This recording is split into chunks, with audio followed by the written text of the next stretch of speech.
Okay, thanks for coming back and joining us for the next part of this video. In this video, what we're going to do is we're going to be looking at adding the blocks that the ball will bounce off against and break and, add points to our score. And so we're going to add those blocks, and then we may look at collision depending on where we're at in time. So let's look at that, and this is going to be pretty exciting. So we're going to do some somewhat interesting things. So to get started, what we're going to look at to get started is this idea of an object. Okay, so there are lots of different ways to create an object in JavaScript. And one way is to have an object that is also a function, okay? And so a function could be two things. It could be like a series of code, like a series of statements that do something, or it could be, a series of properties about something, okay? And so for our object that we're going to create a thing called a brick. So we're going to say function brick, and we are going to define some things about it. We're going to define its x, its y, its color, and has been hit. Okay. And actually, we won't include this when we create it, so that's not something that we'll need to add there. In fact, we'll just set the property in here, because if we're creating a new brick, hopefully it has not been hit at that point. So what we're going to do here is now we're going to define, when we create this object, we're going to say this dot x is equal to this parameter inside these parentheses. These are the parameters that are being passed in to create this object, and these are the actual object properties right here. So we're passing in some parameters of what we want our final object to be like, and we're going to save those properties, those parameters, to this actual property that's going to be represented in the brick. Okay, so we're going to say this dot x is equal to the x that has been passed right here. In fact, I'm going to go ahead and change those up to say x1, y1, color1 to make it very, very explicit. Okay, and so this property of this brick is being represented by that. This dot y is equal to y1. This dot color 1 is equal to color 1, and then this dot has been hit is equal to false. Okay, and so now we have this idea of a brick. Okay, and what we want to do is we want to create some bricks. Okay, so one way that we could create bricks is to create 40 or 50 individual bricks and have lots of different variables. So we could up here in our variables, we could say brick 1 x is equal to this, brick 1 y is equal to this, and then brick 2 x is equal to this, brick 2 y is equal to that. But I guarantee you, after the third or fourth one, you're going to be like, man, there must be an easier way.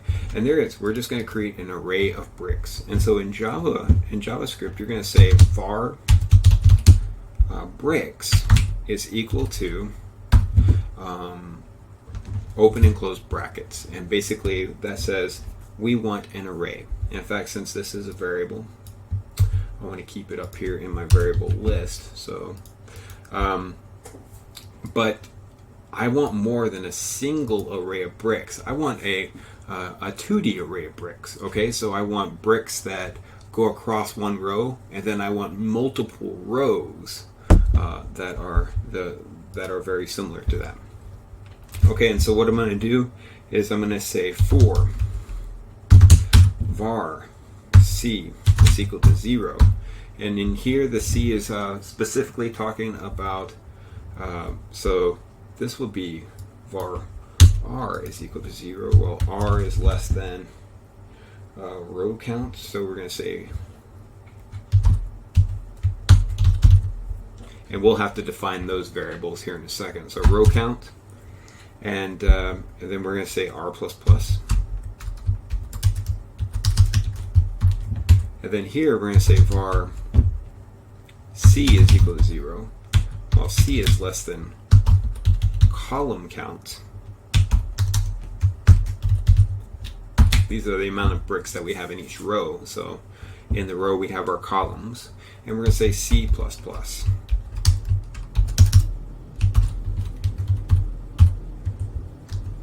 Now, for every row, we want to create an array of columns, okay? And so here, we're going to say bricks at R is equal to a new array, all right? And then here, what we're going to do is we're going to say bricks at R C is equal to a new brick. Okay, now here's the thing about this. We need to pass in parameters right here. Okay, so it says that if we're going to make a new brick here, okay, so we're saying new because this is going to create a new object from this basically it's like a class if you're used to Java. But there is another way of creating objects in JavaScript now, and you can use a class definition, but I'm just used to this, and for our purposes they do the same thing. Okay, we don't need it to have a function within this function, although we could. But that's beside the point. So what we're doing here is we're using this new keyword. We're creating an object from this template, okay? And because it says that we need these parameters to create this object, we need to pass in some data here. And so the x1 and y1 are going to be, how big they are, or where they're located on our screen, okay? And so we might want to add some other attributes. So we're going to say this dot width, since we're dealing with a, in fact, I'll just say w. This dot w is equal to, so we want the width to be, we'll say 50. And then this dot h is equal to 20. Okay? And so that will give us a way of actually drawing those out uniformly. And so here we're still missing these parameters. And so if we think about it, we want them to appear somewhere 50 over. So we'll say that in fact down here we're going to say var var start x is equal to blank, and we're going to define that here in a second. Var start y is equal to blank. Okay, so here what we wanted to do is we wanted to start at 50. Okay, and every time we go over, we're moving over in the column count. Okay, so here we're going to say 50 plus c times, and how far do we want them to go over each time? They are 50 wide. So what we're going to do is we're going to put them all close to each other. Okay, and we may change that later, but we're going to have a single line. Okay, 50 plus c times 50. All right, perfect. And then here, we're not, well, maybe we'll have a single line going down too. So we're going to say, we're going to start out at 50 down, and we're going to plus r times 20.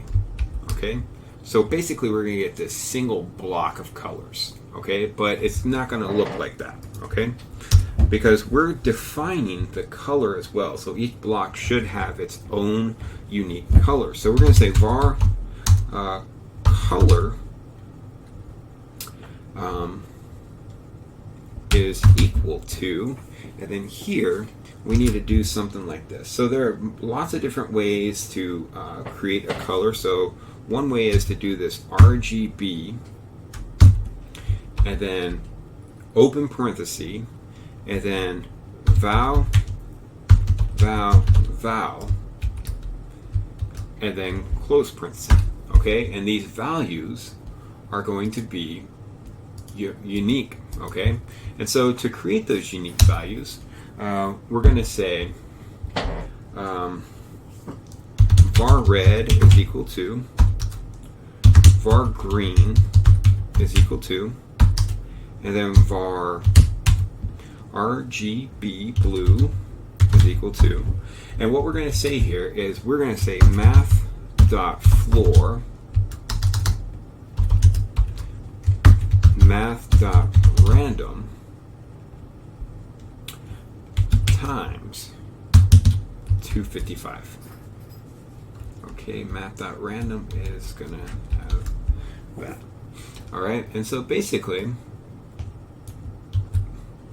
all of these we want this same statement. So what this is doing is this is finding the number rounded down to the nearest whole number of this math.random, which gives us a number between 0 and 0.99999. So basically it's between 0 and 1, exclusive of 1. It does not include 1. And we're going to times it by 255. Actually, we should say 256 here, okay? Because we want 255 to be included. And so that's going to give us a value, a whole value between 0 and 255. And here we need to fill in this string, okay?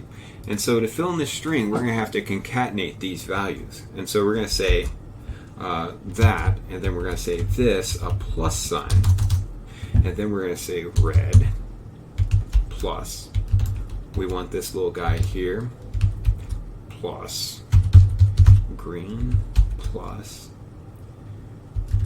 and then this little guy here, plus blue, plus, and then this end guy here. And then we'll just delete the rest of this stuff. Okay? And so now we are adding, we're creating this new color for this brick. And so now we have all of the data we need to create this new brick. So we're going to say start X, comma, start Y, comma, color. All right? And so now we're going to get, because we're using this nested for loop structure, we're going to get a 2D array of bricks where each brick within that array is going to have a unique X, Y, and color. Okay? And so one thing that we didn't do is this row count and column count. Basically, this is how many rows up and down we want. So we're going to say var row count is equal to, I'm going to say 5. Okay? And then var column, let's see here, var column count, and so they're 50, we're starting at 50, so we're going 1100, 11, so we're going to say 22. Okay, so we have our array of bricks, and guess what we're going to do now? We're going to create a function, and we're going to call this function draw bricks. And guess what we need? We need this nested for loop structure. So I'm going to copy it. Since I'm lazy, I'm not going to leave that in. And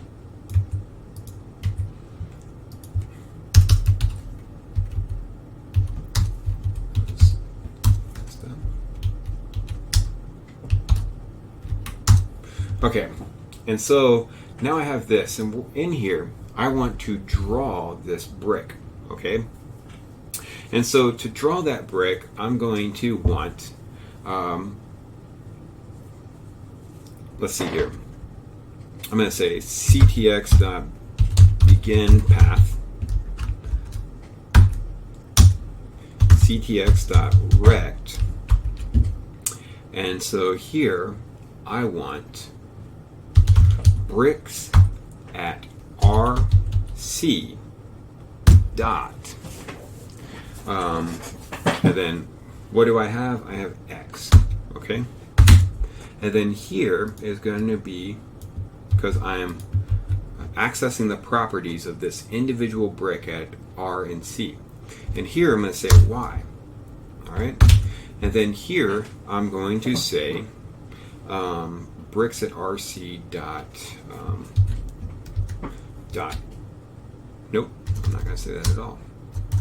Now, well, actually, I do need to say this, dot width, although they all have the same, dot height. Okay, so we have that. And what we want to do now is we want to do ctx.fillStyle, ctx.fillStyle, and we're going to equal that to our color, and then we're going to say ctx.fill, and then we're going to say ctx.close path.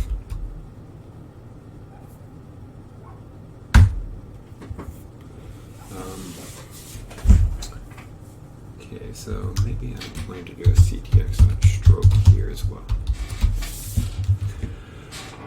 Okay, so the big moment. So here we have this draw bricks. Remember, if it doesn't happen in our game loop, it doesn't happen at all. So we need to put that in our game loop. Okay, I'm going to go ahead and save it and run it.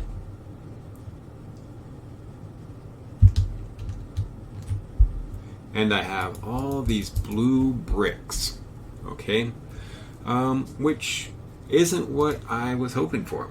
Okay, so let's see if I have any errors here to begin with.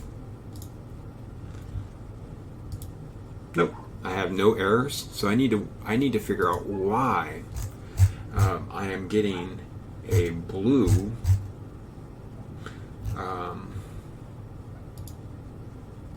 color.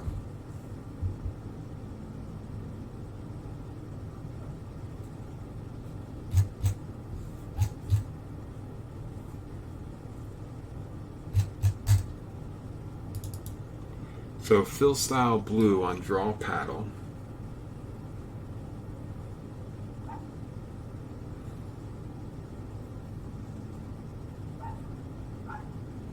Oh, I said this dot color one. Okay, so I'm gonna so in my function I made a mistake. It should have said this dot color is equal to color one.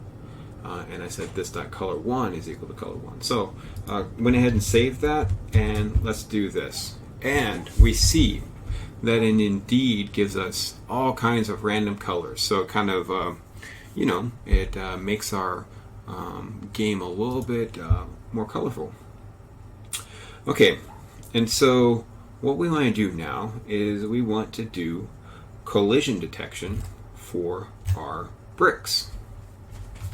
Now, there are a few ways that we could do collision detection here.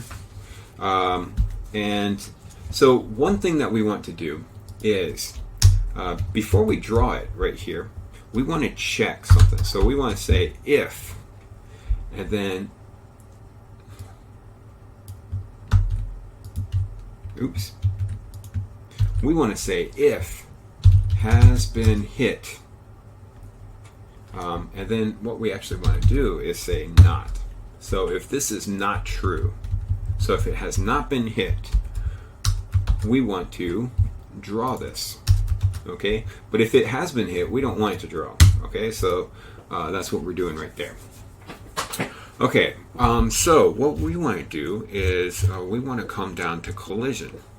Now we could create a whole new loop here, and but it would be kind of unnecessary.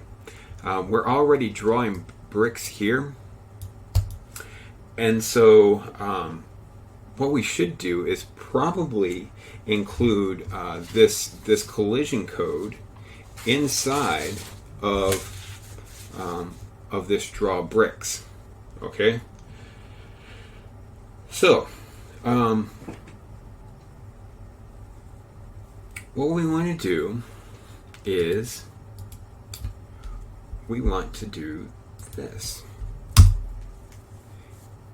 If, so we're going to do another if statement right here. We're going to say if ball x plus plus 20 is greater than, so what did I say, ball x plus 20 is greater than bricks at A, bricks at R, comma C, dot x,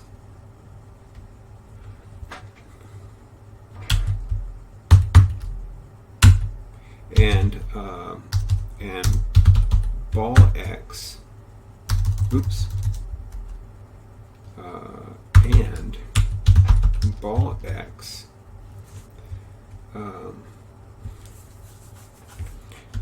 minus 20 is less than bricks at RC plus, I'm sorry, this is dot x plus the width of the brick, okay, and so here we're going to just move this down so that y'all have no problem seeing it. So since this is all one if statement, we can just bring it down after our and, we can bring it down to the next line and it would read it no problems. So what we want to do here is we want to say ball y plus 20, and that's our radius, is greater than bricks at A dot y, bricks at RC dot y, and ball y minus 20 is less than bricks at y plus our height. Now, if this is true, I'm pretty sure that means that we have hit a brick. Okay, so if that's true, that we have hit a brick, what we want to do is we want to change this property. Bricks at RB has been hit is equal to true. Okay, so let's see what that does. Okay, so we're going to go ahead and save that. Oops, we can just refresh this.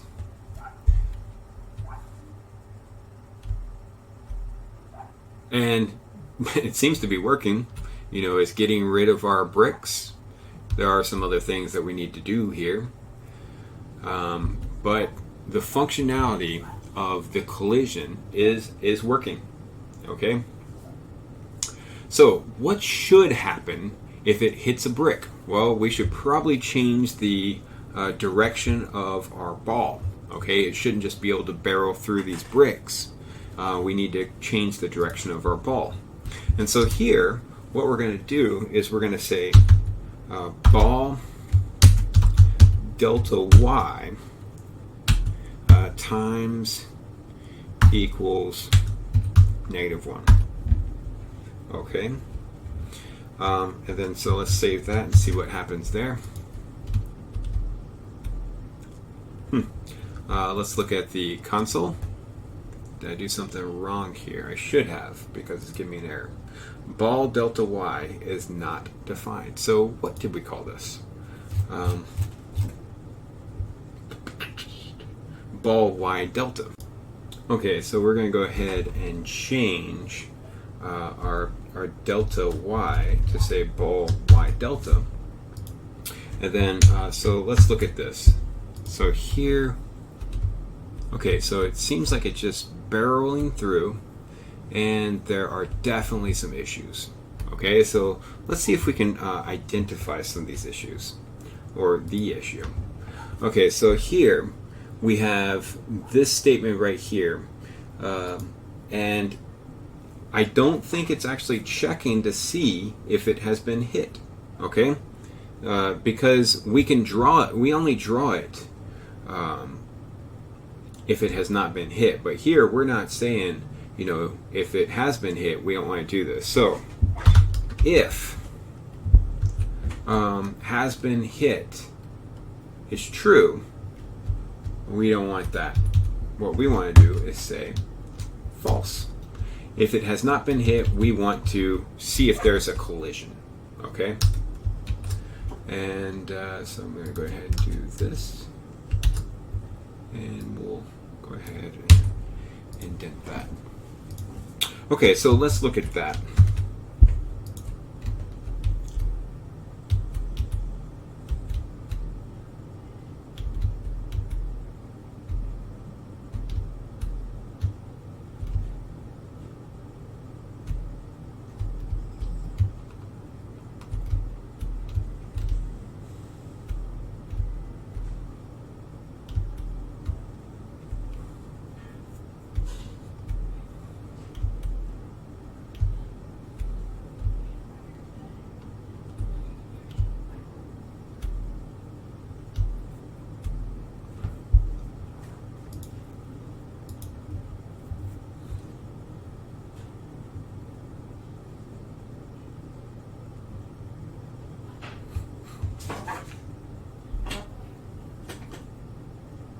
So let's change this to 10. I think that's where.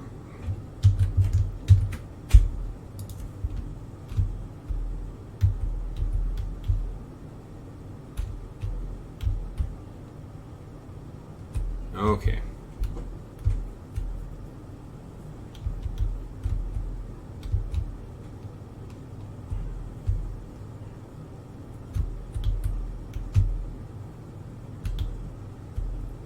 Okay, so I think that's much better. I think just because our blocks were actually too small, you know, it was not as sensitive as we would have liked, and so I changed the radius from 20 to 10 on that collision detection right there, and that seems to work a whole lot better.